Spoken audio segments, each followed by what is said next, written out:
வணக்கங்கண்ணா. வணக்கம். இப்ப ஃபெஸ்டிவலுக்காக வந்து பாத்தீங்கன்னா நியூ இயர் பொங்கலுக்காக வந்து ஸ்பெஷல் சூப்பரா போட்டிருக்கோம். 120 ரூபாய்க்கு சாப்பிட்டு போனோம். 120 ரூபாய்க்கு பாக்ஸோட வந்து பாத்தீங்கன்னா சாப்பிட்டு எல்லாமே சாப்பிட்டு சொல்லுது. அதெல்லாம் பட்டை கிளப்புதான் சேல. சூப்பரா வெறும் 120. வெறும் 120 ரூபா தான். 1 ரூபா கூட நீ எச்சு கொடுக்க வேண்டியது இல்ல. ஓகேண்ணா. இதே பல்கா எடுக்கிற ஆனா எனக்கு ஒரு 10,000 பீஸ் 20,000 பீஸ் வேணும் அப்படின்னா சரி உங்களுக்கு இன்னும் ரேட் கன்சிடர் இந்த மாதிரி மூட்டை மூட்டையா எவ்வளவு வேணாலும் சரி பாருங்க. பேல் எவ்வளவு இருக்குன்னு பாருங்க. இதெல்லாம் மேல் கடையில் இன்னும் ஃபுல்லா ஸ்டாக் நிறைய இருக்கு. சூப்பர்ண்ணா. நீங்க வந்தீங்கன்னா போதும் பார்த்து எடுத்துட்டு போயிட்டே இருக்கு. ஜஸ்ட் 120ங்க.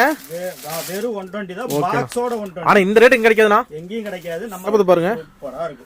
புது மாடல் சாரி எல்லாமே பக்காவா இருக்கும். சாஃப்ட் போனா வெறும் 120 ரூபா. வெறும் 120 ரூபா தான். சூப்பர்ண்ணா. ஏகப்பட்ட கலெக்ஷன் இருக்கு. எதுவுமே லேட் பண்ணாதீங்க. சீக்கிரம் வந்தீங்கன்னா பல்கன் நியூ கலெக்ஷன் பிடிச்சதா நீங்க எடுத்துட்டு ஒரு எல்லாம் அள்ளிக்கலாம்ண்ணா. ஆமா உங்களுக்காக ஏகப்பட்ட கலெக்ஷன் வந்துட்டு இருக்கு. 1 2 இல்ல கிட்டத்தட்ட பேல்ல எல்லாமே நியூ கலெக்ஷன் நிறைய வந்துட்டு இருக்கு. ஓகேண்ணா. வந்தீங்கன்னா போதும் பாருங்க. இந்த மாதிரி கலம்கரை மினிமம் பர்ச்சேஸ்னா மினிமம் பாத்தீங்கன்னா 5000 ரூபாய் வந்தா போதும். நம்மள முதலாளி தான். தாராளமா லேட் பண்ணாதீங்க. எல்லாமே காலங்கள் நமக்கான சந்தர்ப்பங்கள் தான். கிடைக்கும்போது யூஸ் பண்ணிக்கங்க. நேர்ல வாங்க.